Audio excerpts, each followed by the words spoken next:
আসসালামু আলাইকুম সম্মানিত দর্শকবৃন্দ, আশা করি সবাই ভালো আছেন। আল্লাহ পাকের অশেষ রহমতে আলহামদুলিল্লাহ আমি ভালো আছি। রমজান মাসের দ্বিতীয় দিন আজকে অত্যন্ত সুন্দর মনোরম একটি সকালবেলা, পবিত্র মাস। মনে হচ্ছে যে পরিবেশটাও একটা পবিত্র পবিত্র আওয়াজ করে। আর যে এনভায়রনমেন্টটা দেখতে পাচ্ছি এখন অত্যন্ত সুন্দর একটি এনভায়রনমেন্ট, সেই জন্য আমার মনে হলো যে একটা ব্লগ করি।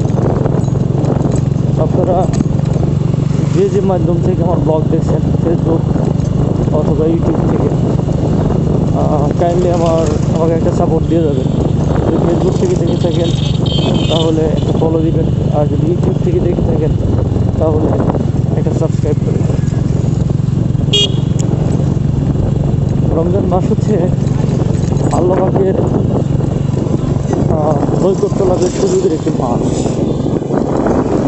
আল্লাহ পাক বলেন যে রোজা রাখে সে আমার জন্যই রাখে। অর্থাৎ অনেকেই আছে আমাদের মাঝে যারা হজ করে, লোকে হাজি বলবে বলে অনেকেই হজ করে, অনেকেই নামাজ পড়ে, লোকে নামাজি বলবে বলেই আমাকে নামাজ পড়ে। কিন্তু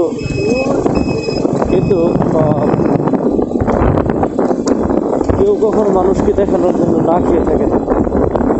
সে রোজা রাখে, সে অবশ্যই আল্লাহ পাকের জন্যই রাখে। সো আল্লাহ পাক রোজার পুরস্কারটা তিনি প্রকাশ করেনি। রোজার পুরস্কারটা আল্লাহ পাক তিনি তার নিজ হাতে দেবেন, এই জন্য তিনি প্রকাশ করেন।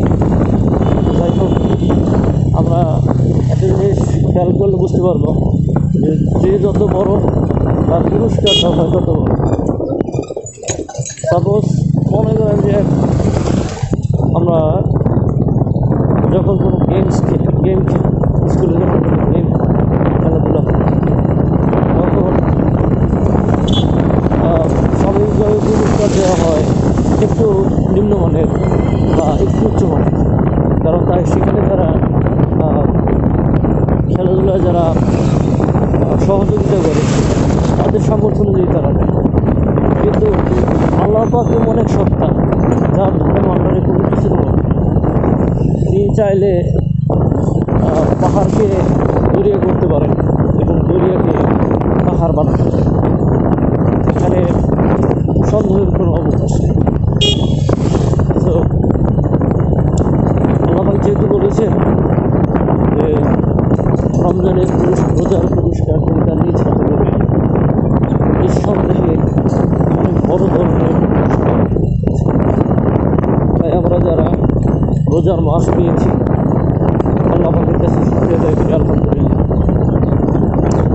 আর আল্লাহ পাকের কাছে চাবো যে রমজান মাসের ফজিলতটা তৌফিক আমাদের দান করে।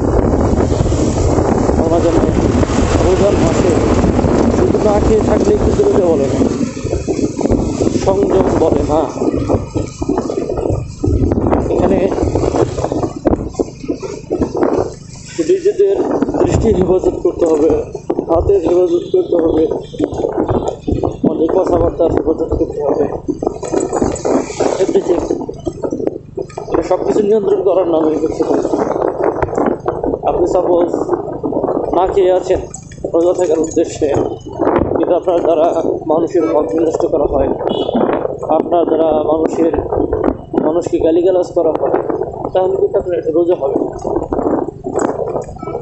সম্পূর্ণভাবে নিজেকে সংযম রাখতে হয়। রোজা এটা কি রোজা? আরেকটা জিনিস,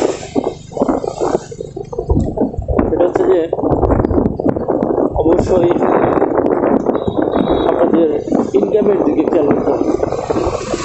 আপনাদের যে ইনকামটা হয় সেটা যেন অন্যের হক মেনে না হয়, অন্যের ক্ষতি করে যেন না হয়।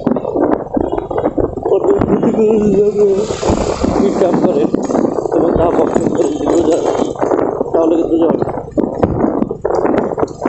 খেয়াল রাখতে হবে।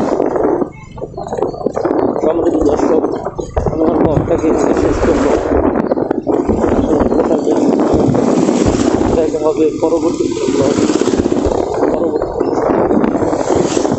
সে পর্যন্ত সবাই ভালো থাকবেন, সুস্থ থাকবেন। আবারও দোয়া ভালোবাসা চাচ্ছি। আসসালামু আলাইকুম ওয়া রাহমাতুল্লাহ।